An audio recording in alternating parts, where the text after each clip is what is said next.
This episode of the Boss Rush Podcast is brought to you by, well, you.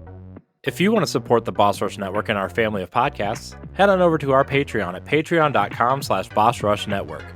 Thanks for your continued support.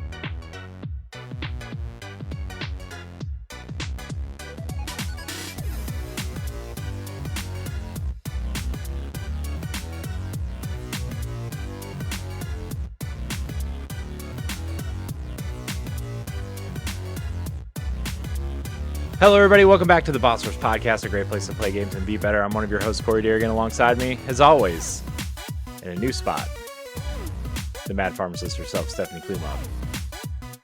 Yes, I'm in the basement now, but happy to be here. I missed you guys last week. If it makes you feel better, Stephanie, I'm also in the basement. We're both in the basement. Woo! Woo! I'm loving the setup, though. Yeah, I tried. It's a work in progress, but I tried. It looks better than a dark room with a bunch of garbage in it. Also joining us with a new mic, PC Muscle Race himself, LeRon Dawkins. Hey, what's poppin'? LeRon, you sound much better. Oh, thanks. You sound. This is what I was going for, actually. We can actually hear the popping. Yeah. Oh God, does that mean it's like wiggling around on me? So y'all hearing like all sorts of static now? What? No. I'm just being cheesy. Oh, okay. Okay, well, don't give me anxiety because I'm a tech person and I try to do everything I can to make these podcasts perfect. Speaking of perfect, also here is PK Power, Pat Klein. The P stands for perfect. Sure. It also stands does. for Patrick. Ooh. But to the ladies, it stands for pleasure. Oh, God. Oh, snap. And the K stands for kidding. I'm just kidding. Nah, that's probably right. Who am I kidding? I don't know. Everyone doing all right? Everybody having a good week? Everybody doing their things? I feel like I'm having a moratorium for my emulators. Oh, yeah, rip emulators, huh? Looks like you're gonna have to pay $60 or $70 for that next Nintendo remaster, LeRon. Hold on. I buy my games. I buy my games. I really do. Yeah, I know. I was just kidding. Oh man! But the one thing I will say, like I know we're not scheduled to talk about it, but Yuzu, y'all fucked up. Y'all know y'all did. Yeah, they did. Y'all know y'all did. If they wouldn't have started a Patreon, they probably wouldn't have. Yeah, Patreon, it was doing something really scummy, as in like early access, which the early access was discovered to like basically, like we'll make these games that leak, like playable right now for you and stuff like that. But also, you know what? The one thing I'm also gonna say, because even though I'm not guilty of it, I'm in that community. Content creators, when games fucking leak, y'all need to chill the fuck out. Y'all do. Like, some things can just exist and you're the only person that needs to know about it. You don't need to put it out there on the internet. You don't need to woohoo, look at me, like all this shit, because like you play with the wrong companies, you play with Fryer. I mean, like shit, like Nintendo will smack people down in a heartbeat. You poke the Sony hornet enough and Sony will fuck you up too. And stuff like that. So I mean, like content creators, it's your fault that Yuzu got shut down. It's your fault, and collateral damage because Citra got taken out with it, and now nobody's gonna be able to play like old DS games because the Nintendo eShop for 3DS and DS is gone. Yeah. So it's y'all's fault, and you guys know exactly where to find me at Exodus 803 and all my socials. Come talk to me. Let's have a conversation. They can't find you because they're too busy scrounging their couch cushions to find $2.4 million. No, I've heard some things though.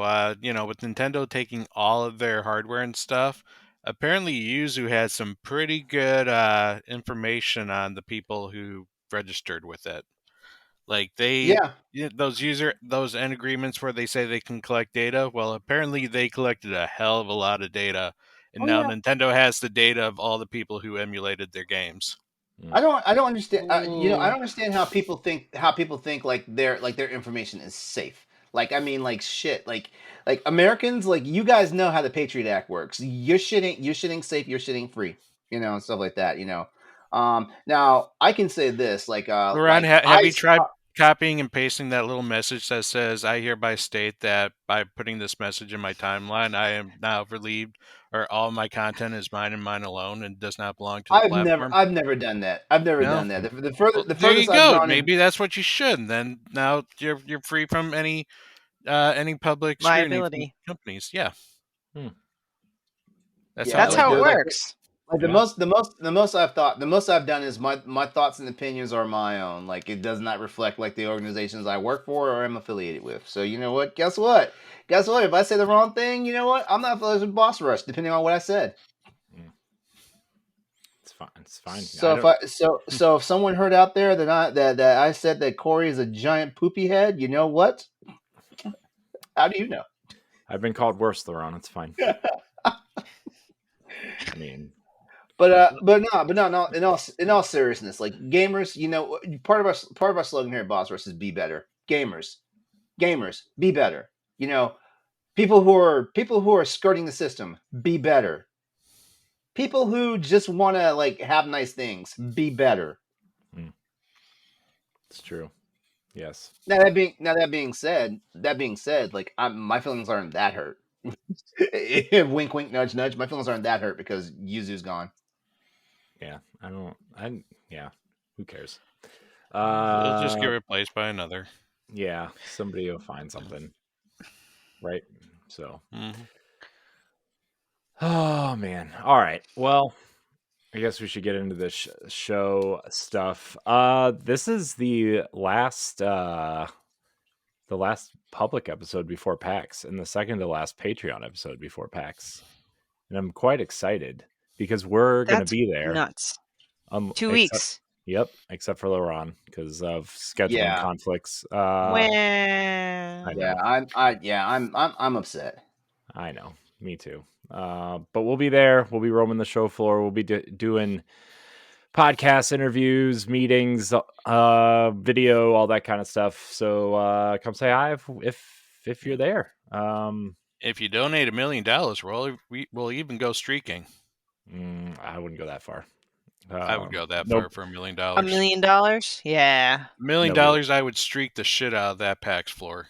Nobody wants to see had this. $1 million. If I had $1 million. Because I'm pretty sure public indecency is the fee for that is less than $1 million. So I would probably be able to keep quite a bit of that money. Yeah, but then every time you move, you're going to be marked in the system as like some sort of weirdo, right? So. Well, if it's just being called a weirdo, I've been called worse. I mean, people peeing in public are called sex offenders. Wait, can't we just say we identify as nude living beings and just state that that's how we identify? And if they say otherwise, everybody just put on your cat ears and run around and say you identify as a cat. Meow. There you go. Exactly. And cats don't wear clothes. Yeah. I identify as a firefox. or a firefox or whatever. Oh my gosh. Well, anyways, we'll be there, so you can check out all the content we do on YouTube, on our YouTube channel. Come subscribe, or on bossrush.net, articles, all that kind of stuff. Patreon. You can subscribe to our Patreon at patreon.com/bossrushnetwork, where you can gain early access to our podcasts, earn voting rights, and more at a tier that's right for you. It's patreon.com/bossrushnetwork. If you can't contribute financially, it's no big deal. Your viewership is enough for us, as always. You can watch the video, subscribe to the YouTube channel, and leave a thumbs up on this here podcast, as well as our other ones. You can listen to our family of podcasts on Apple Podcasts and Spotify and all those places. You can buy merch at our store. It's over 40 designs, including, since it's what is it? National Women's Month, right? That's Women's Month is March. We have Sure, whatever. Yeah, we have the pink Boss Rush logo up there, so you can go check it out. And one last tease, everybody. Next week's recording is with our friends over at Way Forward. They're coming back to talk about Contra, not Advance Wars. It was made very clear that we are not allowed to talk about Advance Wars, except that it was fun if we played it. Then I guess I will not be on next week's show. Aw, rip. So, all right, let's get into what we've been playing. You know what, Stephanie, you weren't here last week. I'm gonna ask you what you've been playing first. Thanks. I'll keep it short. Maybe I'll start with Show and Tell first, but one of my last collector's editions that I pre-ordered, Shadows Over Loathing, the sequel, so to speak, to West of Loathing. It's got a compass, art cards, stick figure stickers, some coasters, and obviously a physical copy of the game, which has a really cool cover. So instead of taking place in the Wild West, this game takes place in the Roaring 20s, still an action RPG with ridiculousness. I'm looking forward to laughing my ass off.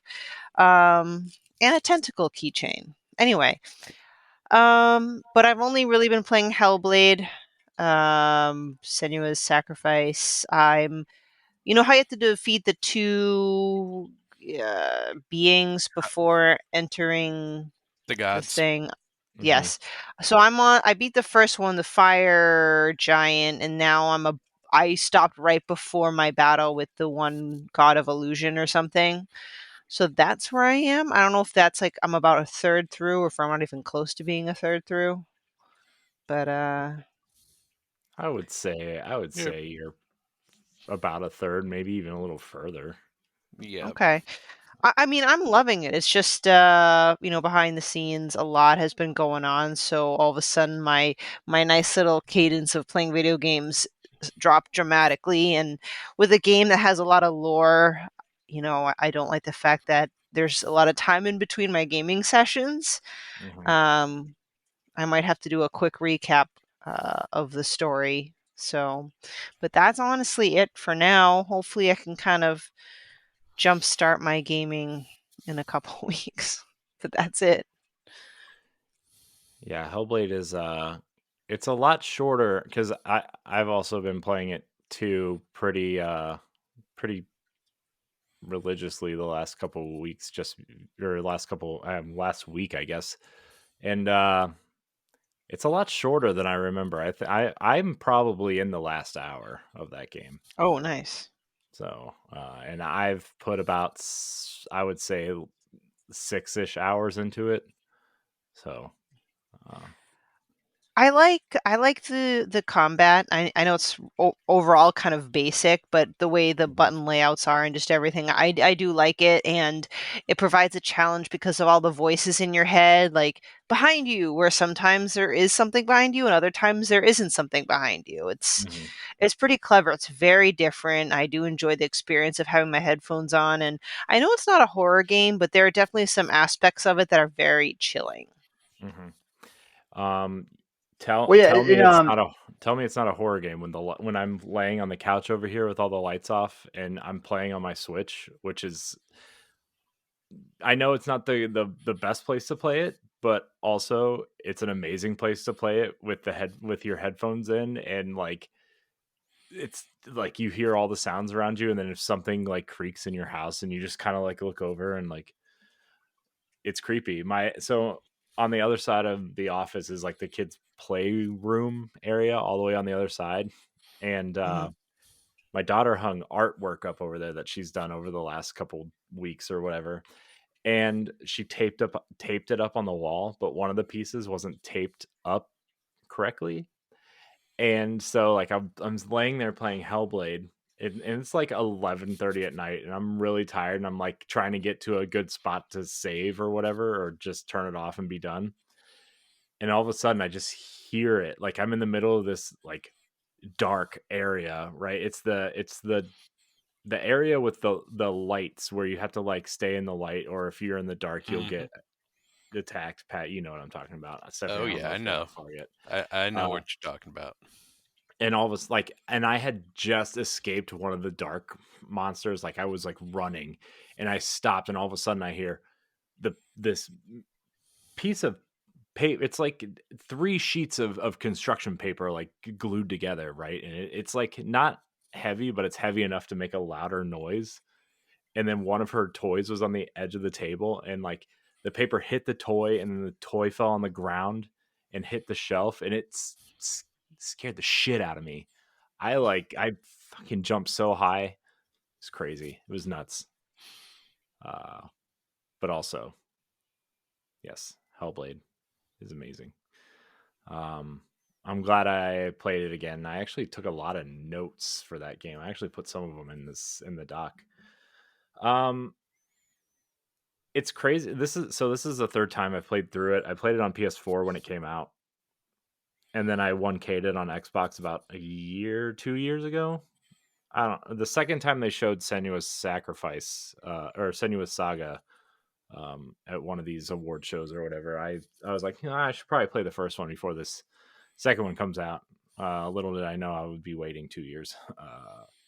But I 1K'd it on Xbox, and this is actually my third time playing it, and I don't know, the story hits harder. It's like it's more impactful every time I play it.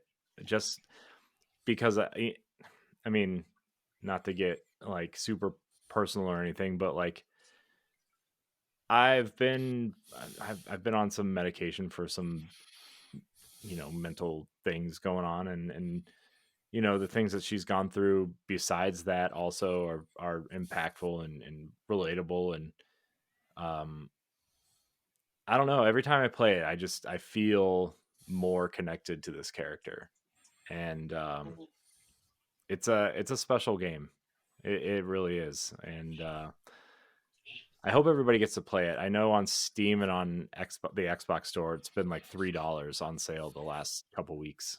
So, Oh yeah, it's been very affordable. I'm actually playing it on the Steam Deck, and it's one of the few games where I feel it feels good to play on the Steam Deck.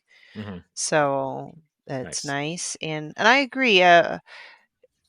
Generally speaking, the percentage of games that have mental health or highlight mental health in there is on the smaller side, and then of that, because it's such an abstract concept, it's real, but it's abstract, not concrete, like chickenpox, Mm-hmm. where you can see spots on your face or your body. It could be done in many ways. It could be very challenging. The way that they demonstrate um, what's happening to her is very moving to me. Mm-hmm. I too, given some mental health issues in the past, just super quick, like I've been put on medication that made the gave side effects of kind of hearing voices in your head, and it's kind of freaky how well that they were able to capture what that feels like. So I am super appreciating this game. Like I said, my only complaint is for myself by kind of letting too much time go in between Mm-hmm. sessions. But I am hell bent, no pun intended, on finishing it. Mm-hmm. Yeah, and like you said, the way they tell certain parts of the story, like her, like Dylan's storyline, which is the head that's attached to her hip, right, that she's carrying around, and like the way that is told in this really strange abstract way, or when Druth shows up, and it's like this weird mix of live action, kind of pasted over the game, and him narrating the story, and you don't really know why he's narrating the story at the beginning, and like you still kind of question it when you get to the end too, but and then her relationship with her mom, and then her dad is like he's like the dark figure that you kind of meet later, and it's just I don't know. This game has so much. I can't wait to do book club on this game because this game, like even playing it the third time, it means so much to me that this game exists. And I don't know. I almost wish they weren't making a second one to an extent, just because you know, sometimes when you have something that's so special, right? And then you don't know, like sometimes a sequel will mess it up. You know, I mean, not that it's the Yeah. same thing, but like The Hangover or something, Mm-hmm. the movie, right? Where like that first one Yep. was so funny and so perfect, and then they made two sequels, and it kind of ruined the first movie. The second one was still good. It was the third one that ruined it, just like Terminator. Yeah. So it's just, you know, it's just one of those things where this game is really it's the way I feel about it has changed over time, because I think finally getting, you know, getting help for certain things and finding out certain things about myself, like this game has become more relatable over time too. So really appreciate this game. I guess since I'm already talking, I'll just go through the rest of my stuff real quick. Uh, I've also been playing Final Fantasy VII, the OG. I have put my in-game timer says 6 hours, but I have just started my journey to go find Aerith. So because she's been kidnapped by, you know, the baddies, the helicopter took her away. So, um, I'm really enjoying this game. I do want to say that I'm really sad. I'm not. This game didn't really make me sad for it, but I know when I play Rebirth, this part makes me sad for what I'm going to experience with Rebirth or remake. I mean, where Biggs, Wedge, and Jesse, you know, um, spoilers, I guess, for a 30-year-old game, but you know, they clearly don't make it. And so when I get to remake, I'm like preemptively upset because I know they're way more integrated into the story, and they're like a huge part of that Oh, game. they are fleshed the shit out in that game. Yeah. Yeah. Some people say Jessie is best girl in that game. She's spicy. Mm. She likes her pizza, if you know what I mean. Mm, mm, mm. I don't know what you mean, actually. Wow. Inside joke. Once you play it, you'll know. Okay. So also, the Tifa versus Aerith debate. Is there really one? There's a Yes, very there clear is. answer to There- me so far, at least. When you talk about shipping people, there are some heavy debates in certain crowds. Like, I have seen wars on Twitter and people like literally freaking the fuck out because of one way or another. Well, I think the answer is very clear for me and what I prefer. So, Barrett. Yes, Barrett.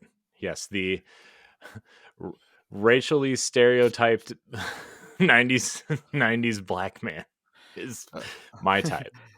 No, I'm just saying one of the key things later on is the ability to go on a date with one of your interests. Yeah. Depending on how well you treat them, and one of those interests could very well be Barrett. Well, you know, if you want, sure. If that's where the cards fall. You know, I guess we'll find out. So Tifa is my choice, by the way, in case anybody was wondering. Yeah. I kind of find Aerith kind of annoying. Like, get away from me. She's the clingy. She feels like the clingy one.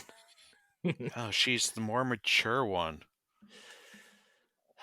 She's the good girl. Sure, but she's the girl that you take home to mom. No one likes the good girl until it's too late. To be fair, you do meet Aerith's mom, sort of. Mm-hmm. You know. Anyways, I've been enjoying that. I'm ready to finish Hellblade and put all my time into this basket, this Final Fantasy VII basket. I've also dabbled in Nier Automata too. I don't know why, but I was kind of looking through my Switch games, and I was like, and I would, that point that you get to, and you have either finished a game or like you're looking for something because you don't know what to play, so you dabble in a bunch of games, and then you just kind of stick with one for an hour or two. Nier kind of became that again for me, although I'm extremely lost because I stopped playing it like a year ago. And when you go back to RPGs, you just kind of forget what you're doing and how to play it. So at some point, I will go back to this game, but I will probably have to start over because let me know. I'll join you on that journey. Yeah, maybe we should talk about it. That'd be a fun one to talk about. Yeah, because I honestly got through the first two. The game is broken into 3 parts. I got through the first 2. Mm-hmm. Got a good beginning portion of the third, and then stopped playing there. Mm-hmm. Yeah. And I want to go back to that again. Mm-hmm. And then I won't talk about it, but I have been dabbling in the Disney Dreamlight Valley Monsters Inc. update. It's fine. It's just more stuff to do and more characters. Is it a Scream? You go to the Scream Factory, yes, and you get to when you get there, you can customize your character to look like a monster. So that's kind of neat. But really, it's just more stuff and more stuff in the store to buy, and a battle pass to purchase, and grinding for the stuff, and you know how that works. Speaking for paying for stuff, LeRon, what are you doing? What are you playing? Just the same thing I've been playing recently. Mario vs. Donkey Kong and Tekken 8. How's Mario vs. Donkey Kong? Is it getting harder? Is it getting better? I wouldn't say it's getting harder, but challenges keep cropping up and stuff like that. Let's just put it this way: like there are certain things that I appreciate the game's mechanics, for sure. Like like there's certain things you can do, like because like Mario is legit like how he was back in like the Donkey Kong days. Like it's a one hitter on that guy, but he's got quite a few like moves, tricks up his sleeve for defense and stuff like that, and it's hilarious. I went back and replayed stage 3's boss battle where it's the vine maze, but it was DK is on the bottom, and he's tossing up the prototype chain chomps before they were actually chain chomps. And I literally beat the stage, did not get hit. I beat the stage in 9 seconds. Because I was just all over because when you hit him. And it's funny because I'm like, why doesn't this game have a boss rush mode? That would be fun. But when you hit him with one of the falling fruit, like the platform he's on starts like going back and forth, like whizzing back and forth really fast and stuff like that. And so I'm just like crossing from vine to vine, and I had the luckiest streak ever because like every time I hit fruit, by the time it got down to the bottom, like he was right under it, so I popped him. Nice. Yeah. So the game's fun. Like my boyfriend was like, what the hell are you doing? Because I was like laughing like an idiot. Like every time I was doing this shit, it was hilarious. Nice. If you want to see how you can become a Patreon producer, head on over to patreon.com/BossRushNetwork. The Patreon producers for this month are Adriel Munger, Austin Campbell, Celeste Roberts, Christian S., Sana Dirrig, Francisco Santillan, Matthew Keel, and Todd Oxtra. Thanks for your continued support of the Boss Rush Network.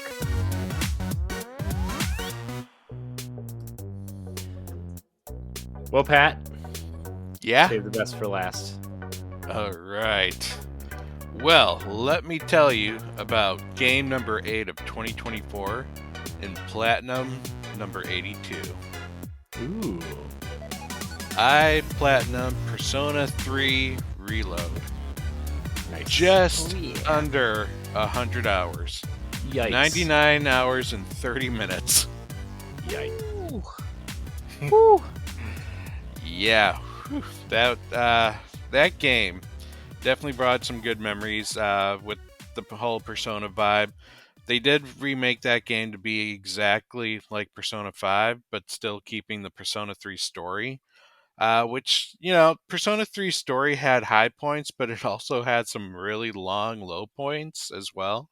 Like, that game is not paced very well. But the ending is definitely, or the whole, like, end, like, couple months that lead up to the end it's good. Like, it really hits some really emotional high points. The game heavily deals with themes regarding death as well as bonds, like the strength of what bonds can do, such as like giving purpose in one's life and stuff. And they, it was very beautifully told. Um, and the ending definitely lands on that game. Nice. I am excited. They recently just announced on the Xbox partnership showcase today that Persona 3 is getting the DLC, the DLC like epilogue. This game, which originally was part of Persona 3 Fez, Mm-hmm. it's called Episode Aegis in Japan, or it's also called The Answer in America, and so they called it Episode Aegis: The Answer. And Naturally. it's essentially 30 more hours of Persona 3. Yeah. That takes place Wow. after the events of Persona 3. So When does that come out? I didn't watch the Xbox thing today. September 30th. Oh, so you It's got in time. September. Yeah. I've completed the story. Other people who aren't as fast as me can, will probably get through the story by that time too. But it's definitely something to check out if you ever wanted to try a Persona game. I still recommend Persona 5 Royale. That's my favorite, but this one was pretty good. Nice. All right. That's exciting. Proud of you, Pat. Platinuming a game or 1K a game is extremely difficult in most cases. So good job. The one that the trophy I worried the most about was fusing the Messiah, which is considered one of the best personas you can get. First off, you have to be at level 91. Or if you're lucky and draw the Sun Tarot card during a run through the Tartarus, which is the dungeon, the Sun card allows you to fuse a persona that's 5 levels higher than you. And I fought the optional super boss in the Tartarus as well. This creature called the Reaper that was following you, and it boosted my character up 3 levels, so it got me just to the level I needed to be to fuse the Messiah. So once I got that trophy, I'm like, it's smooth sailing from here. Nice. They also have a super boss that you can face, and let me tell you, yeah, this boss was absolutely no joke, and I refused to play against her. Like, she literally heals her entire health and then casts a spell that does 9,999 damage to you. Oh. It's like you're screwed in like every way, and I don't know how anyone could actually beat her, because she did that literally every freaking time. Anyways, yeah. So does this have the thing? Because I know I want to say Persona 4 Golden, if you want to platinum it, you have to follow like the strict calendar and do all the social links in like a specific order or something. You know what? That is Does this true. have it? You need a walkthrough to platinum this one. Yeah. Because there's so many social links in this game that you really only have like a 3-day cushion to like possibly screw up on. That's not a lot of time. No, it was not. But there's some good ones out there. Just kind of a step by or a day by day walkthrough that's like, hey, go out with this person, answer these questions, make sure you have this persona on you, because if your persona type is the same arcana as the person that you're having a social link with. So if you are going out or hanging out with the magician arcana social link and you have a magician persona, then that boosts up uh the building of that link. So it gives you advice like that. Nice. At least it does that. Mm-hmm. Yeah, I mean, I'm gonna play it when I play those games. I'm playing them on Switch because if I have an achievement list or a trophy list and I look at it, I'm gonna freeze up and not do it. So, Yeah, yeah. play how you want. That's like if you want to go for all the social links, definitely get a walkthrough. Don't be ashamed about that. If you just want to kind of rush through the game just to see what it is, that's fine too. There's really no wrong way to play it, unless you Yeah. literally sleep in the bed every single day just to push along. Then you're playing the game wrong. Yeah. I don't know, achievement, like I used to be really into achievements, and now like I see an achievement list and it gives me like I don't know, it makes me freeze, it makes me like super I can't. I turned off achievement notifications on my Xbox and trophy notifications on PlayStation. So they don't And pop up and do that beautiful chime. I can't. No, because then I'll stop and I'll look at the list and I'll be like, "Oh, I'm missing like 47 achievements." And I oh, don't have that problem. there's DLC for this game. They added 25 more achievements. Now I'm gonna cry. I don't have that. I don't have that problem. I don't understand. I know. I don't understand it. It never used to be a problem. This is a very recent development in my mental capacity to focus on things. So What helps is finding that one achievement that you know you're never going to get. And then it's just like, well, okay, oh, I know I'm not going to platinum it, so I might as well just play to enjoy myself. yeah. It's usually replay the game on hard mode or beat the game within a certain amount of time. Yeah. For me. It's the it's the games that say beat this game on New Game Plus on like extremely hard difficulty also. That's like, oh. Spider-Man has those because I'm one trophy away from getting the platinum in Spider-Man Remastered. And Yeah. it's do all the it's actually like one of the easiest ones. It's do all the crime things in each sector or whatever.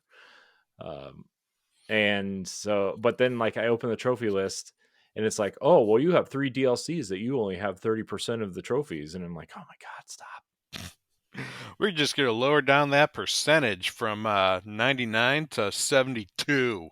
I know. And then like I looked at the Miles Morales one and you have to beat it on New Game Plus and you have to upgrade your entire skill tree and you have to beat it on like hard difficulty or something. I'm like, well, tell you what, don't pick up Tomb Raider, the Tomb Raider 1 through 3 remastered, because that has 269 trophies in it. Nice. Yeah. And it's all the ones that you can think of that'd be annoying as hell, like don't use a health pack throughout your entire run, or Shocker. Yeah. beat it, on hard mode using only your pistol. Things like that. Man, that's rough. All right, guys, you ready for this next one? The true 2024 Game of the Year just came out last week. Square Enix had produced an absolute masterpiece that everyone must play. It is fun. It is addicting. Octopath Traveler. Close. I'm talking about Queen's Blood. Unicorn Overlord. No, Unicorn Overlord? The game is called Queen's Blood. Oh. Let me tell you about Queen's Blood, okay? You start off with a deck of 15 cards, and you have a board with 15 places, and you and an opponent are trying to get the highest score on each one of the rows by placing down cards.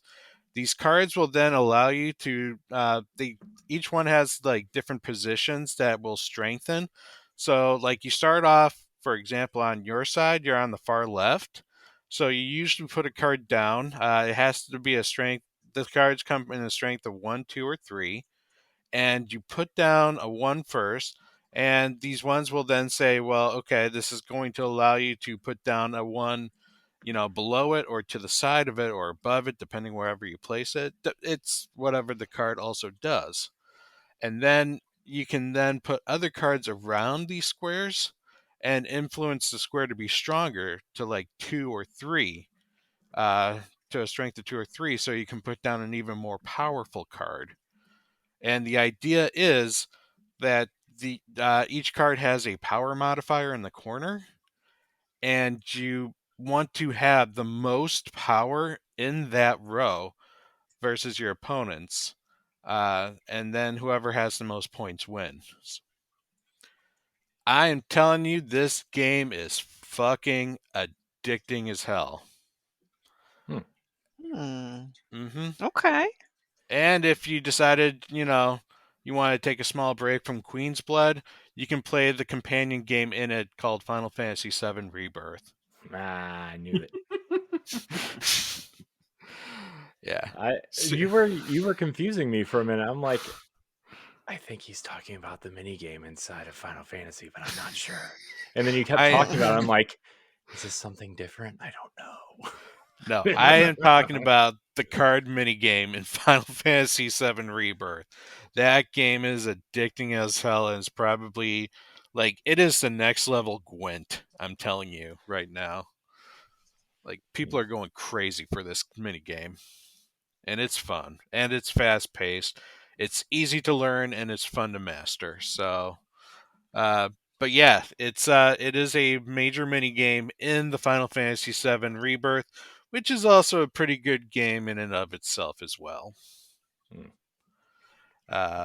That's also, I would consider, a masterpiece. I am now in chapter 4, which is the Juron area. Probably only one of you knows what that is. But, yep. Hi, LeRon.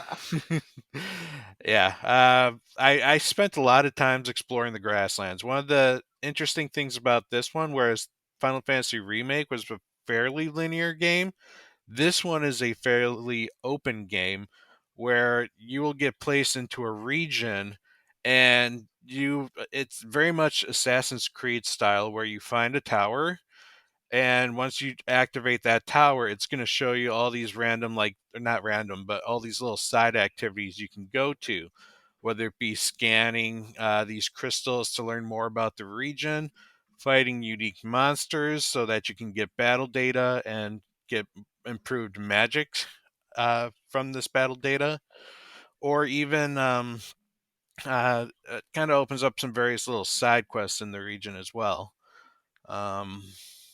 These are very big and very detailed regions that you get to explore, and it's nice because they give you a chocobo pretty fast into the game, and so you get to go exploring these places in your chocobo.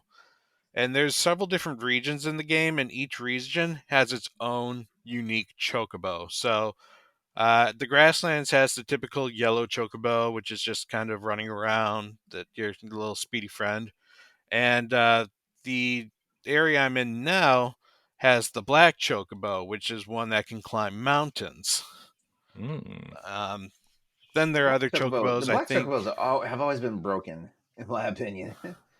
Yeah, I think there are other ones. I'm pretty sure there's one that can fly. There's red. Mm-hmm. Blue should be the swimmer, I think. Gold was literally the one that did everything. Yeah, the golden chocobo. Yeah. Yep. I wonder if there's a golden chocobo in this one. I guess I'll find out. But the story is... I only worry about the big three, like the yellow, the black, and the red, of course, from Final Fantasy Tactics. Mm-hmm. Yeah, no. There's a bunch of chocobos in this one. So if you like chocobos, this game's going to overload you with chocobos. There's even little choco chicks, who you find on the field, and they leave you to these broken chocobo resting stations, and then you just like help like make it feel better by lifting up the sign that's lying on the ground, and then it gets happy, it chirps, and then you can pet it. They're adorable. Nice. In terms of the story, this game definitely opens up on a moment that's not from Final Fantasy VII, and it's really confusing. And then it, like after that moment, it then drops you into the story just after they leave Midgar, and Cloud is talking about his past. What's cool is that immediately opening into that story, you get to actually play as Sephiroth, something that you've never ever been able to do in the game. And he is like fast, he hits hard. He's basically that dreamy man with a big sword that you wouldn't mind being penetrated by. Mm-hmm. Penetrated by the sword? Isn't that just being impaled? Yes. It's a very sharp sword too, so you won't feel a thing. You're dead before you even knew what hit you. But yeah, and then it just kind of continues on the story from there, like the traditional Final Fantasy. But everything's more expanded. There's more characters to interact with and get to know. And the combat system is definitely much improved. You can switch between any of the characters at any time. Every character plays very different from each other. So Cloud has that, he's fast and furious with his sword, but then he can go into what's called Punisher mode, which is more slower and powerful. But if you dodge or if you guard when in Punisher mode, he automatically counterattacks like melees. So that's like one cool thing. Otherwise, you have Tifa, who also is like fast and furious with her punches, and as you build up her her active battle command meter, you can like charge up her special, which brings up like she then can like string these really powerful combos by building up this meter. And then the other characters have their own little quirks with their special abilities, so it's fun to kind of experiment with them all. Nice. And also this game has a lot of music. Like the soundtrack has over 400 songs. That's a lot. It's too much. Various variations. Like when you go into battle, the music like really hypes up, and it's like it's a different variation of like the overworld theme song or whatever is kind of playing at that time. So it's kind of cool. Pat, I have a question for you. Yep. What type? Was there any type of compensation given for having a save file from the original game? The first game, from the remake, yes. If from the remake you get the Leviathan summon, and if you beat Intergrade, or Intermission, the Yuffie story, you also get Remove summon. Oh, nice. Mm-hmm. Those two carry over. Otherwise, you don't get those ones in this game because they kind of focus on a whole new set of summons. Okay, shit. And so basically, you do start back at level 1. Level 15. Level 15. Yeah, I don't know why level 15, but they figured your characters are level 15 at this point. How Japanese of them. Yep. And what's even funnier is that during Cloud's flashback, he's level 40.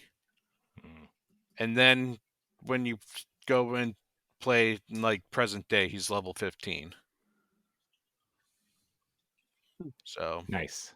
I don't know what that's about, but it's cool.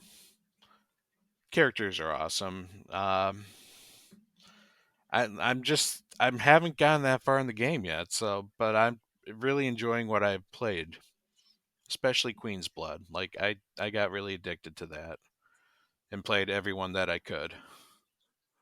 And then there was a side quest that involved Queen's Blood, and I was happy about that one as well.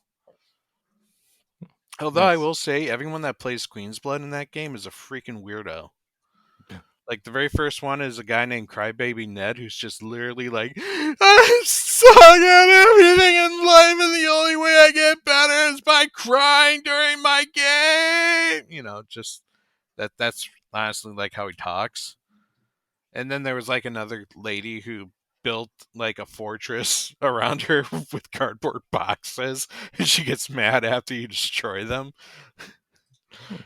Yeah, it's they're all kind of weird. Nice. Do they get as weird as the Witcher ones? Probably weirder because this one's Japanese. Fair. Yeah. Great. Looking forward to it. Oh, you'll love it. Other than that, I've also picked up a little puzzle game for my Nintendo Switch called Pixel Lines, but it's a it's a Picross nonogram puzzle style game, but it's themed after Story of Seasons. So it's got Story of Seasons song. This is the original Harvest Moon game. So your puzzles are all like themed after various things in the game, such as crops or locations or even characters from multiple Story of Season games. So it's fun. It's if you like either Nonograms or Harvest Moon, I definitely recommend this game. Interesting. Harvest Moon, you say? Harvest Moon, or what is now known as Story of Seasons, because that group decided to leave, but they couldn't take their name with them. Weird. Man, it's been a long time since I've found a really good Harvest Moon Story of Seasons game that I was, that I really got into. Yeah, this isn't traditional Harvest Moon. Like, you're not actually like planting crops or anything, but the more puzzles you do, the more your farm improves. So it's a puzzle game, but it's a fun puzzle game in my opinion. I love Nonograms, and I get all the Picross games and stuff that come out on the Switch. But Dan, DC Dan, this is your game. Pick it up. Nice. How many Picross games are on Switch now? Like 8,000?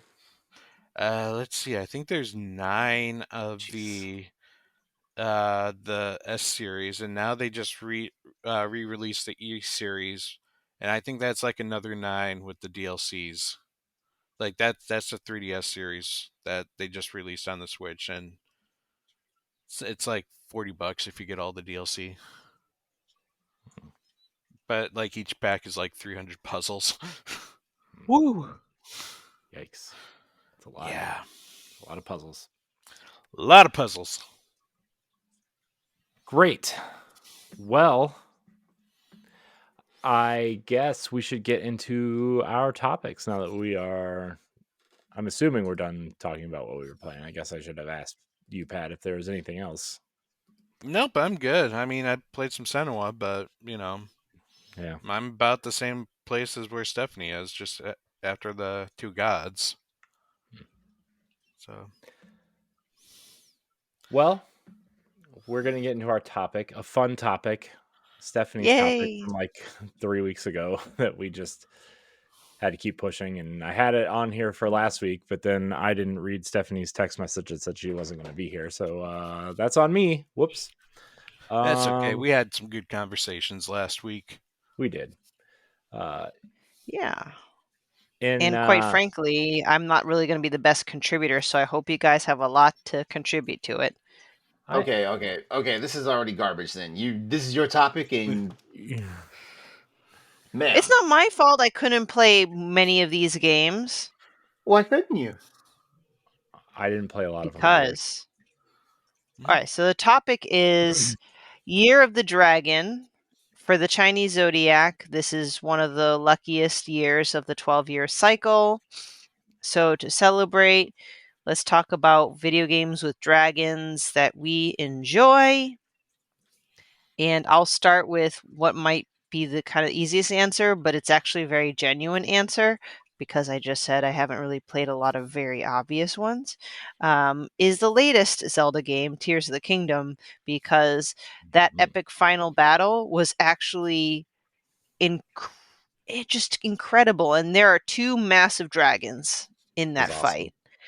I love the design of the dragons. The battle with the dragons are great because you're just free falling onto the Ganon dragon, and Zelda dragon is, trying to get you. It's all vertical fight, and I want a tattoo of those 2 dragons. I don't know if I have any real estate left for that, but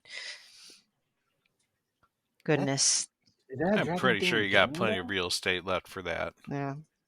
Is that a dragon-themed game, though? I mean, you can get like Ganon on like the right side of your face and Zelda on the left side of your face. Oh yeah, face tattoos, classy. Or neck Yes, tattoos. okay, it's not a dragon-themed game, LeRon, but it's got dragons in the game. I would argue a lot of that. I'm going to say Monster Hunter then. That's totally okay, fine too, that's LeRon. fine. I would argue Zelda is pretty dragon themed. I mean, you got to go to the dragon. You got to collect the dragon's tears. You fight dragons. You have to like cut off scales to upgrade armor for and dragons. Horns and talons. Yeah, there's a lot of dragon going on in Zelda. Okay, sure, Jan. Whatever you say, Jan. And then I was going to say Spyro the Dragon, which is kind of like the other end of it, where you literally are playing as a dragon and freeing your other dragon friends. When I first played Spyro, that was at a time where I was a young girl. My parents believed that video games were evil, so I would have to go to my neighbor's house to play video games. And at the time, she only had Tomb Raider and she had Spyro. And I loved playing Spyro. It was so much fun. Your parents are Republicans, aren't they? Your parents are Republican, aren't they? I will not answer that question on there. Fun fact, if you were playing Tomb Raider 2... The reason why I asked that question is because, like, I think I actually shared it on Twitter earlier today. It was basically things the conservatives swore hold on, let me see if I can find it. Hold on. Fun fact. I'm going to paraphrase it worse than... Fun fact, Tomb Raider 2 also has a dragon in it, so either one of those choices are giving you a dragon. Also, Nice. fun fact, Spyro is the thumbnail image this week, so... Oh, because of Toys for Bob? No, because it's the year of the dragon. Oh, duh. I really hope Toys for Bob, now that they've kind of gone indie, so to speak, that they'll make a new Spyro game. It's just one of those old franchises that I feel like deserves a comeback. Well, they announced when they went indie, they did tease and say, hold on to your horns. Exactly. So I'm hopeful. Yeah, they did say they are looking at partnerships with Microsoft. So I would assume whatever game. I would assume that they already probably have some sort of project in development that is revolving around Spyro, even though they got put on Call of Duty. Made no sense. Sorry. Activision. What? Really?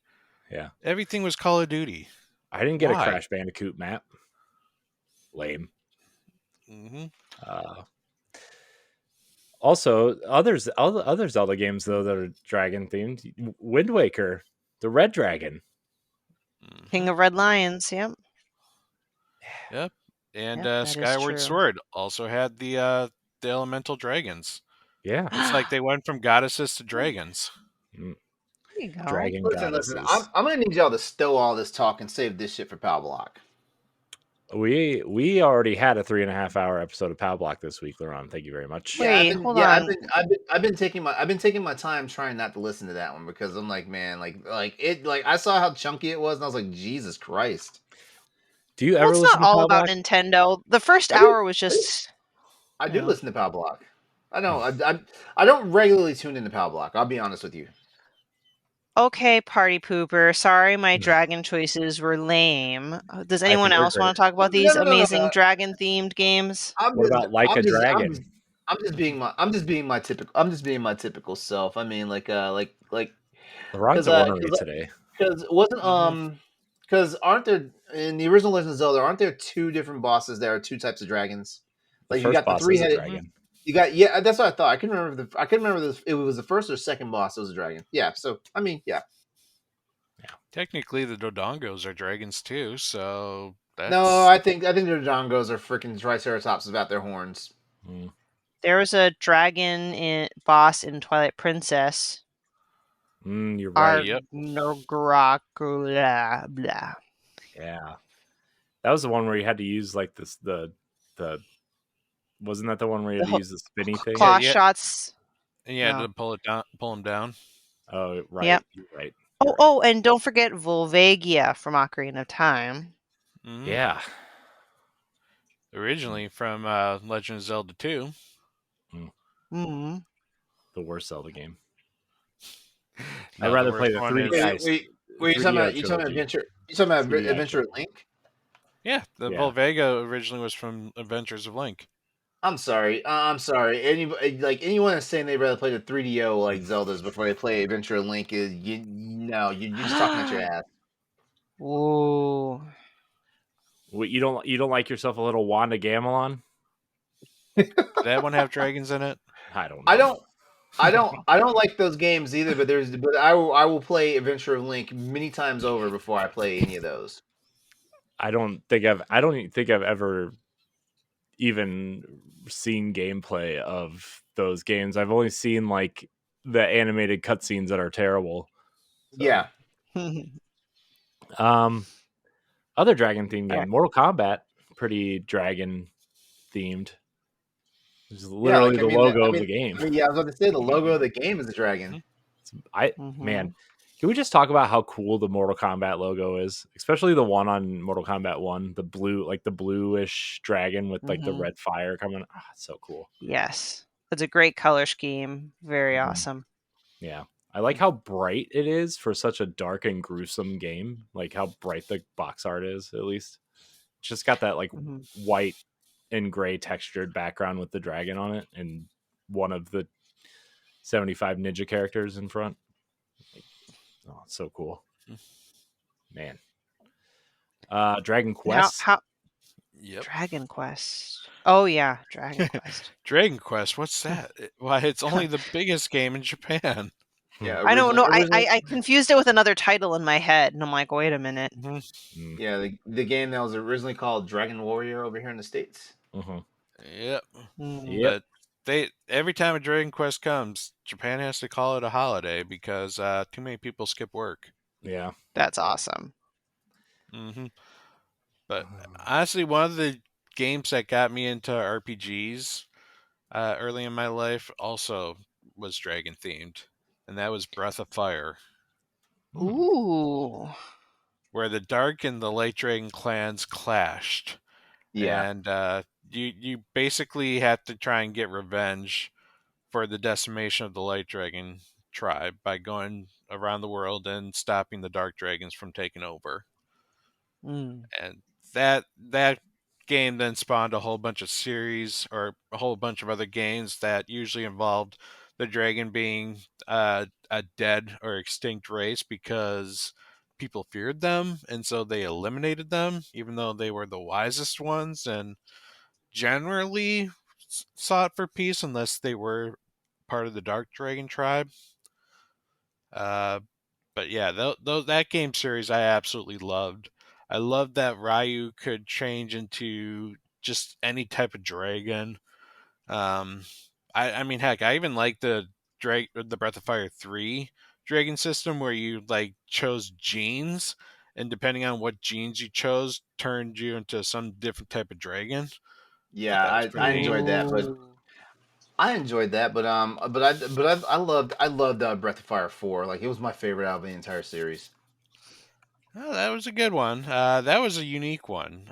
With the dual story, that one going on with that one. I didn't care for the dragon designs. They were too much like space aliens in that one. But I can other see than that, like I loved the game.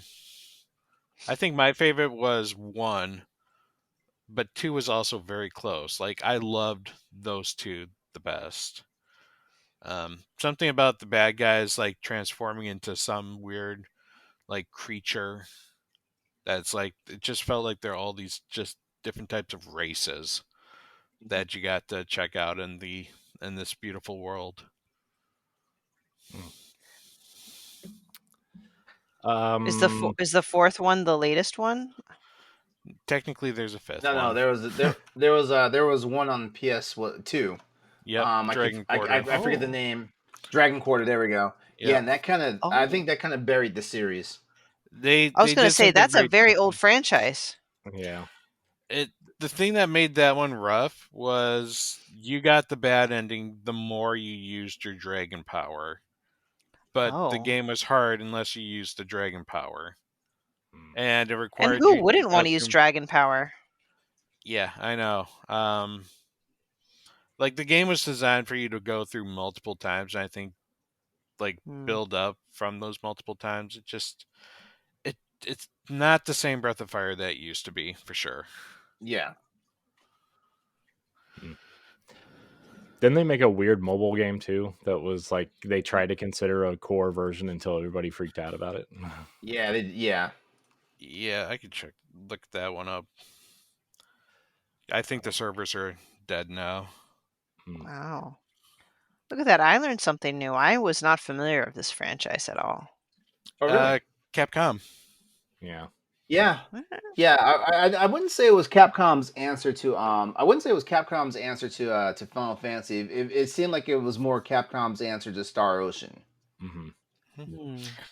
Yeah, well, all right, Capcom, time to bring the series back. I mean, the fun thing was Square and Capcom collaborated together on the first one, and then Capcom took the series after. Interesting. Man, Capcom, can we just say Capcom really firing on all cylinders? Yes, they are. And I'm looking forward to whatever they're showing off tomorrow. I don't recall if it's just anything new necessarily, or they just minor updates. I know one of them is additional information from what was shown at Xbox today, but yeah, they also said that Monster Hunter Stories that they announced at the Nintendo Partner Direct is also going to be there, but I don't know. I told people they're going to talk more about Monster Hunter Stories. I told people. Is this stupid for me? By the way, I'm sorry. By the way, was it well, I told you guys in the chat, but I'm going to go ahead and say it on the stream, on the recording now. They are bringing all the DLC that did not get localized for the original game to the States. So I just got my reason to buy that game, to rebuy that game. Yeah. Is it coming to PC? Is it only coming to Switch? Or is it coming to... I assume it would be coming to PlayStation. I'm thinking it's coming to PC. You know, I didn't think about that. Yeah. Capcom. I think Capcom's starting to learn. Besides, it was a simultaneous release for the Stories 2 on Switch and PC. I don't see why they would do that. You know. Yeah, that's why I was asking. Monster Hunter Stories 2, man. That game was good. That was fun. Yeah, I gotta go back and beat that game. Yeah, I gotta beat both of them still. Maybe one day when we talk about backlogs. Let's not forget the most important dragon game, everybody. Fire Emblem Shadow Dragon. Well, just Fire Emblem in general is all about dragons. Every single one of them. I know. Is that true? Yeah, well, they're not about dragons, but they are about dragons. Dragons are. Three Houses was definitely about. Oh, the Shining Force series is about dragons too. Yeah, usually the bad guy is dragon, or the deities tend to be dragons for most of the games. Yeah. Well, that's in Three Houses. The head of the monastery was a dragon. Yep. That was fun. Spoilers, I guess. Oh, I mean, it essentially was the fall of the dragon race, and except for your character, was the future hero, the dragon. Yeah. And of course, engaged, you are the divine dragon. That's true. Mm-hmm. I did enjoy the Birthright and Conquest series where your character could turn into a dragon. That one was actually really cool. Yeah, I wish that game was better because it was a cool concept, but I don't know, for me it didn't land. Also, it was like on 3 separate cartridges, so like unless you bought it digitally and then bought each of the other campaigns. Or you bought the really limited edition collectors. Yeah. That had every one of them on the same cartridge. Yeah. That 3DS, though, was super cool looking. Yeah, it was like that white shadow Fire Emblem one with the black bottom. It was awesome. Yeah, it was. Well, we also got Dragon's Dogma. I have not played the first, but I'm definitely playing the one that's coming out soon. Reviews are saying it's a Game of the Year contender. Like, they're sweet. saying previews are saying it's fantastic.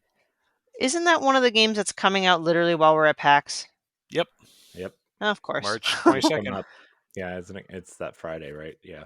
Mm-hmm. I see a lot of console people freaking out because it seems to be a 30 frames game and not a 60. Oh, no. So. Oh, games are coming out. I would just say no comment. Here we go. Speaking of games that are coming out while we're at PAX, the Princess Peach game actually just dropped a demo. Yeah, no, I'm very excited. I downloaded it. Okay. Haven't played it, but I downloaded it. Nintendo's been very good at dropping demos of like their main games right now. So yes, yeah, especially like the smaller games that may not sell as much as the Mario or Zelda. Don't forget the sister franchise to Mass Effect, Dragon Age. Yep. Aren't they working on a Dragon Age game? Dreadwolf for the last 10 years. Yeah. Okay, sorry. It's supposedly coming out this year, but of course we haven't even seen a preview of it. That's not true. We got a trailer at the Game Awards like 3 years ago that just said Dragon Age is in development. Yeah, that's like this weird purple swirl. We don't know, like we just know about the region and the concept of the game, but we haven't seen it in action. That's you kind of need to see it in action before. Yeah. Mass Effect is also in development. Another 10 years. I don't want to be negative Nancy here, but do we think BioWare is going to close before Mass Effect comes out? Yes. And Mass Effect will be handed off to someone like Motive and just kind of I'd say Mass Effect just gets canceled. Wow. Because single player games are dead and it's not live service. Or they somehow turn it into a live service. I don't know. That's Warner Brothers talking that bullshit. And EA hasn't started that shit yet. EA also said that single player games are dead. Didn't they? But they made a that Mass Effect multiplayer for Mass Effect 3. A lot of people kind of liked at one point. I bet they could probably turn that into some sort of live service. That sounds like Skull and Bones right there, my friend. I didn't say it was going to be good. I just said they could probably try. They could try. That's taking one good aspect and trying to make a whole game around it, and it's going to die in a year. Anthem. Oh, sorry, that was out loud. Oh man, good times. Dragon games, everybody. Gotta love Hey, them. I have one more question for you guys. Even though it's kind of just about dragons, it could be beyond games, but even so. So what's your favorite kind of dragon design? Do you like the Western style dragons, kind of like your Dragon Age and Dragon's Dogma, or do you like the Eastern design of dragons like you'll find in the Legend of Zelda series and I don't know, I'm sure a lot of Eastern based games. Like Dragon Ball? I will share an image of my favorite dragon design. Ooh, of course it comes. Don't click on it if it says Pornhub, guys. Of course it comes from Monster Hunter, but is that what the video is called? This is this is my boy. He's always been my boy since he was introduced in Monster Hunter 2. It's Kushala Daura, who, hold on a second, I'm trying to find a really nice picture of him. He's the Steel Wind Dragon. Steel Wind Dragon. Whew. As a matter of fact, I will use his one from the Rise. Nintendo Switch, from the Nintendo from Rise's intro. Yeah, here we go. Here we go. Whoa. That's a badass looking dragon. Yeah. Dragon or Monster Hunters had some good dragon designs. I will definitely go with that. Yeah. Except for the final boss of Rise. That dragon was stupid looking. Oh. Wait, the final boss of Rise? Yeah. Wait, are we talking about the Geismagorm? Whatever the golden dragon was. The golden dragon. You had the dragons that represented thunder and wind, or storm and Oh, you talking about the base game? Oh, yeah. Narwa and Ibushi. Yeah, whatever. Yeah, I did not like their designs. Those designs were dumb. Yeah, I did not like their designs. But then again, like, it was all like all the creatures were all the creatures for the original part of for the base game of Rise were based off of whatchamacallit.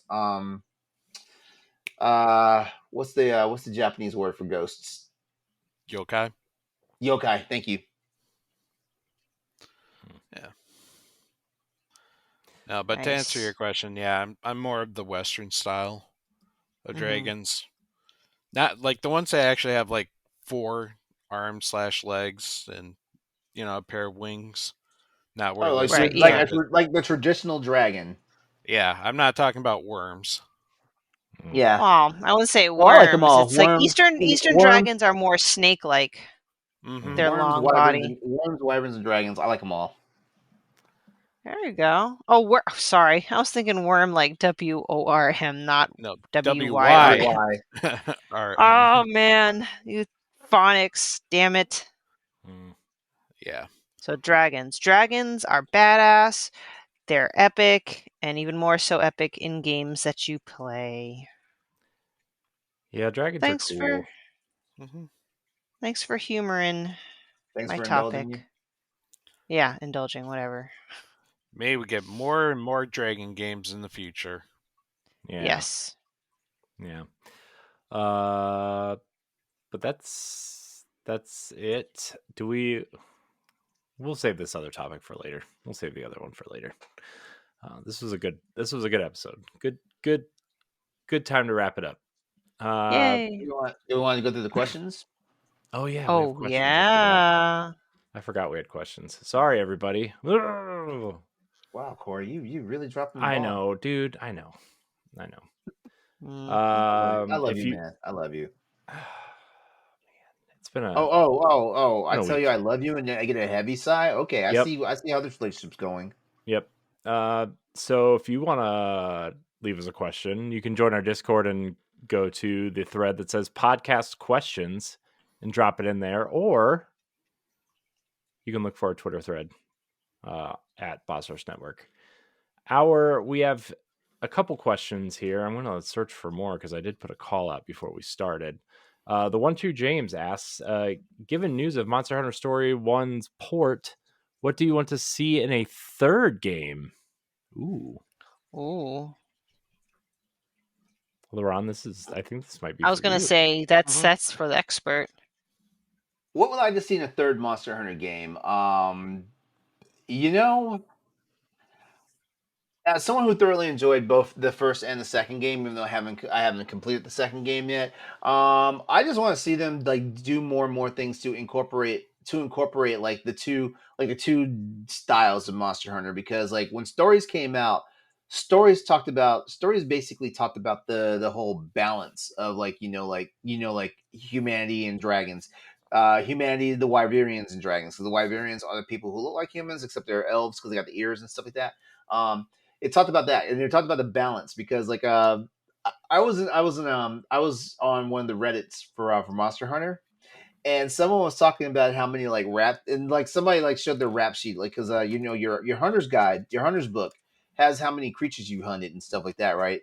And someone had hunted like over 200, it was either Rathalos or Rathian. I want to say it was Rathian because Rathian tends to be the easier monster of the two pair. And it got me to thinking. It was like, because I've hunted like a ton of monsters and stuff like that, and apparently the balance is supposed to be that like that hunters hunt the monsters, um, to keep the world from being overran by them, but we don't hunt them to extinction, and vice versa.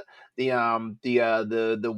monsters in Monster Hunter are basically like what brings the seasonal changes and stuff like that. It's not that like hardcore in this, but basically like the monsters are a force of nature and stuff like that, and it's a balance between both humanity and monsters and stuff like that, which is why the guild is there. The guild is there so like we don't overhunt these monsters and make them extinct, which I think is like I think that's just Capcom's like sneaky little way of saying, hey, like like humanity ruins everything, and stuff like that. But stories came out, and stories like those are the people who actually are there to host the synergy between humanity and the monsters and stuff like that. So I just want to see more and more lore go deeper into that. Like I also want to see I also would like to see more of what they would do with the actual pre-existing lore, because Monster Hunter goes back 20 years now.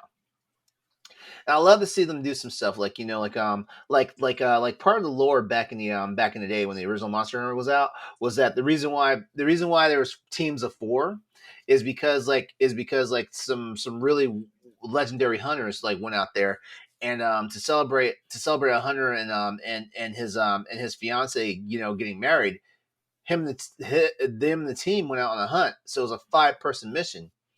Well, only 4 of them came back from the mission, and they never said who died. So they don't know. They never said if it was one of the teammates or if it was one of the two that were getting married. But after that, like the lore was all about like 4 people teams and stuff like that. So I like to see them just dig a little bit deeper into this overall lore and stuff, because like it's really fascinating what they really established in when the first Stories game came out, and we actually learned that like the people who actually like raise the monsters and stuff, from the eggs and stuff and form the synergies and stuff, they're the ones that are actually designed to actually protect the harmony. So basically, I guess you can say, in a certain extent, for people who know anything about Monster Hunter, these people become the guild.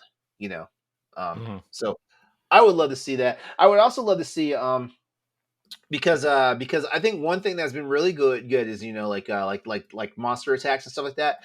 I'd like to see if we could be able to like summon 2 monsters during a fight, particularly during boss battles and stuff like that. Like summon 2 monsters and have them actually like and it'd be a team up, against like the boss or whatever is going on and stuff like that. So basically, like how like Monster Hunter Stories is. Everyone says the rock, paper, scissors approach to the combat system. Like, what happens if you actually have a rock, a paper, and a scissors in the battle all at the same time? Facts. Yeah. Well, I don't have that lengthy of an answer for a third game. I hope it's fun. I hope it runs better, and if it's on the next Nintendo console, I hope it runs better. Because as much as I enjoyed that game, it was a little janky. Yeah, that's a word for it.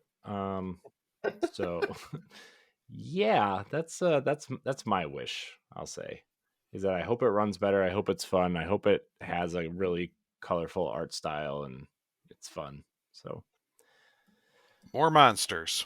Yeah. Yep.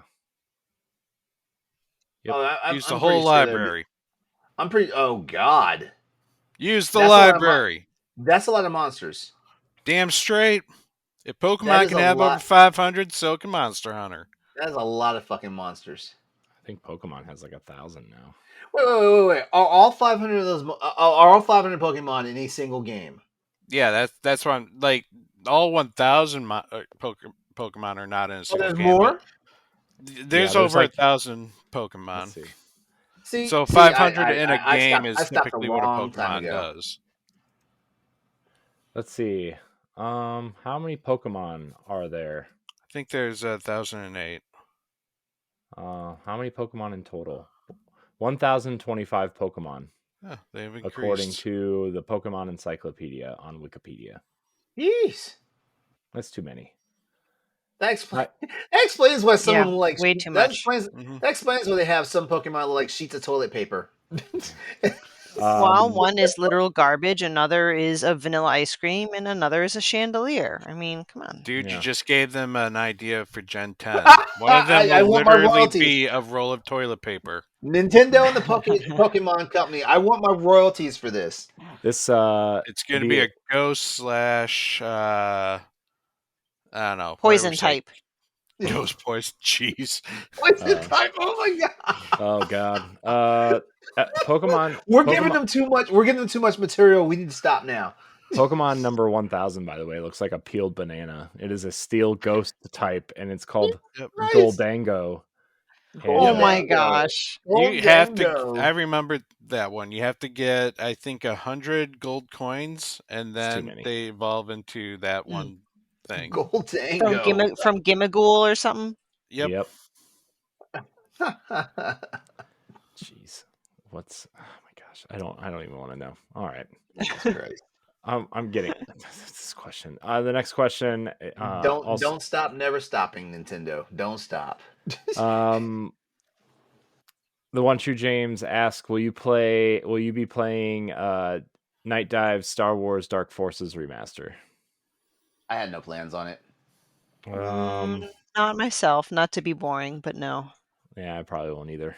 I like Dark Forces, but is this a true remaster, or does this look like a port? I don't know. Aspire did it, so I'm gonna assume they probably redid some of the assets, but it's probably more of a. It's gonna look HD like port. the PC version, but cleaner. Yeah, probably. Yeah. Play Stoston. I've heard of that guy. Austin Campbell asks, "What are the best sitcoms?" Are we asking for specific shows, or are we talking about the actual type of situation comedy?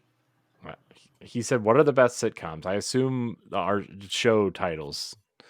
Oh well, he and I have been talking up a storm on Twitter about The Rookie.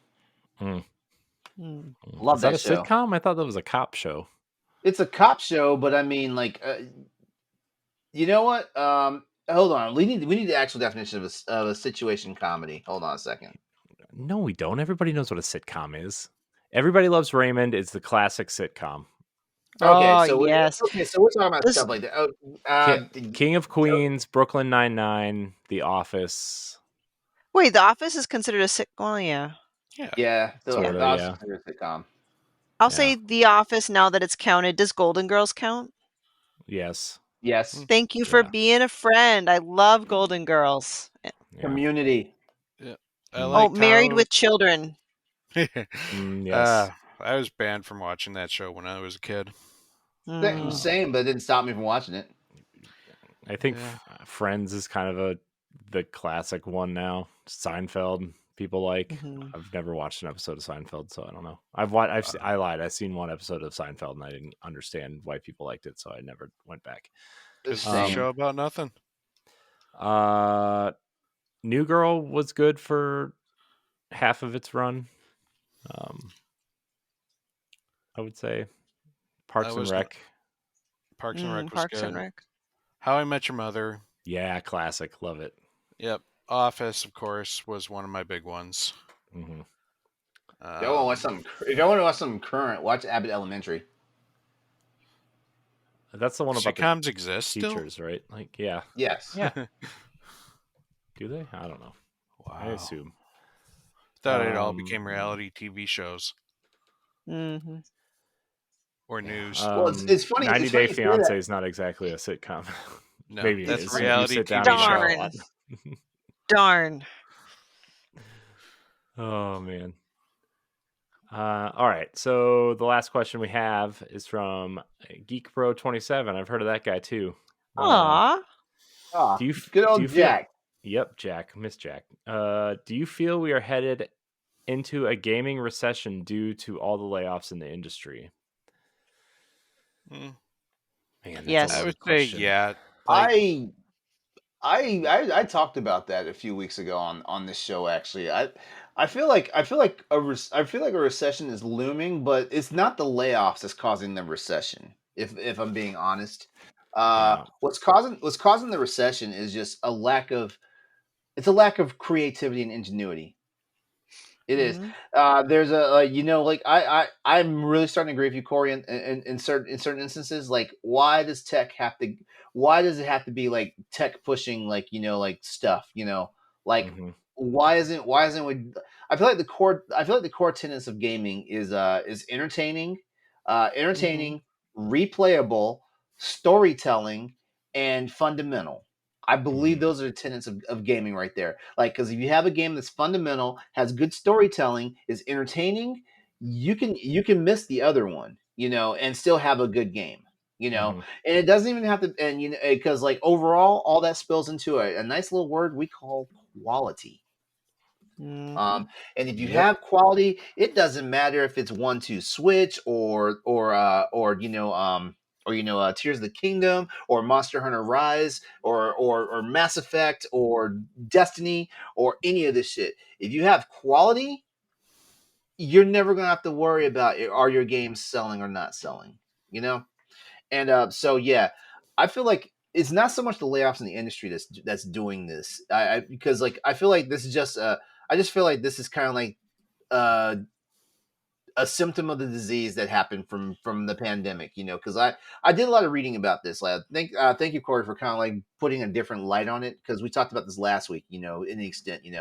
Um, but um, but yeah, like before the pandemic, like there was a gaming boom, and the pandemic hurt a lot of things. In all honesty, companies were actually in a position to do what they did, which was buy up other companies. Like do new properties, take chances and stuff like that.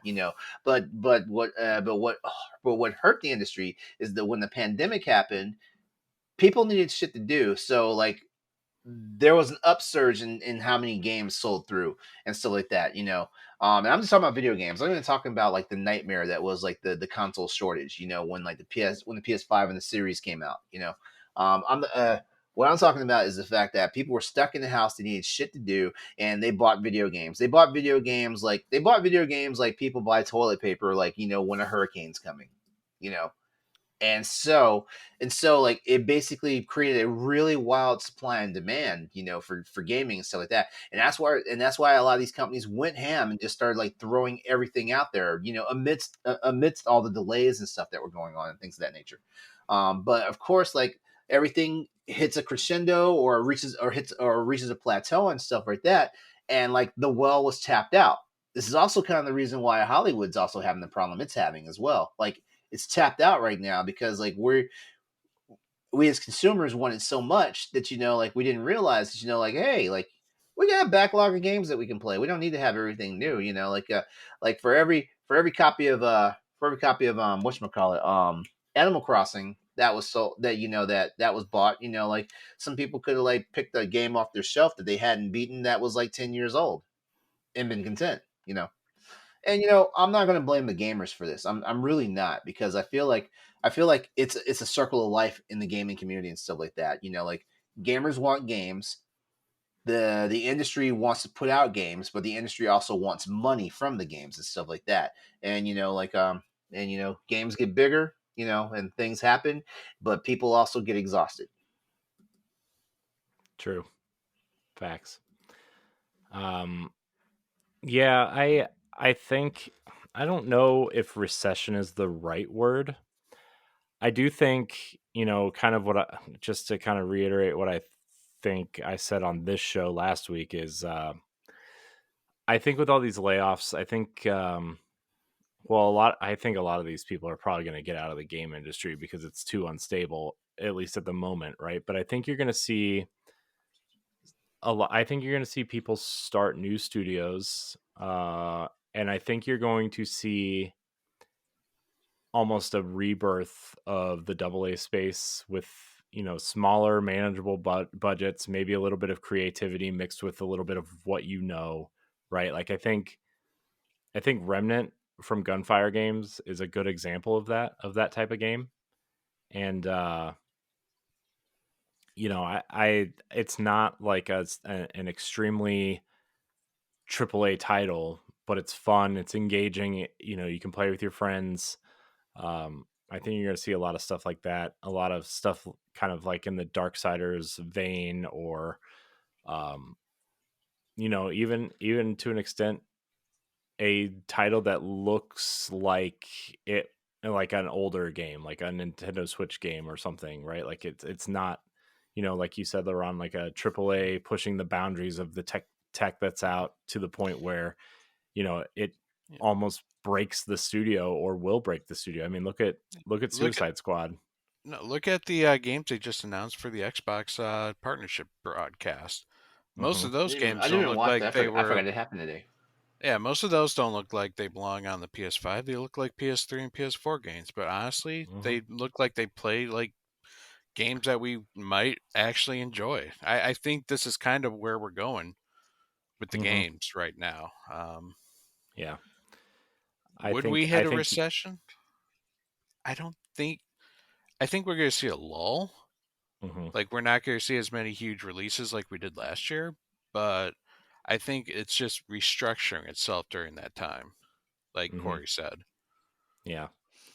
I don't think the first party AAA experiences will ever go away like that, right? Like, I think the first parties can probably, for the most part, manage those budgets, at least take them on, maybe not manage them according to Sony's financial reports or what Microsoft's trying to do with certain games. But, they can kind of eat that cost because the platform, they get 30% rip off of every other game, right? And that kind of keeps them, that's the income they have, right? Or their subscriptions to PlayStation Plus or Xbox Game Pass or whatever. I think you're going to see companies like WB. I know they just said they're chasing the game as a service thing, right? Stupid. Hey, look, we had the best selling game in 2023. That was a single player experience. We also acknowledged that Suicide Squad sucked. Yeah. Let's continue to make live service games. That is obviously the direction we need to go. Yeah. I actually think if you look at what Disney did, of all companies, they got out of the games business. They reassessed. They looked at, we kind of need to be in the games, but we don't want to manage studios and, figure out what IPs go where. So we're just going to license our IPs to studios that maybe are a good fit, right? And I think for the most part, they've hit on all of them except for maybe Avengers. And even then, like, the single player campaign was fun. It's when you got into the multiplayer live service stuff where it kind of fell apart, right? So I kind of think Disney has hit for the most part, and I think you're going to see WB take a look at that if they don't hit on their live service stuff, and be like, because they did try to sell their gaming division at one point, and nobody wanted it because the IP didn't go with them. So it's like, well, if I can't have Batman and Harry Potter and what do you get? You get NetherRealm and Mortal Kombat, which is, Mortal Kombat's huge, but like,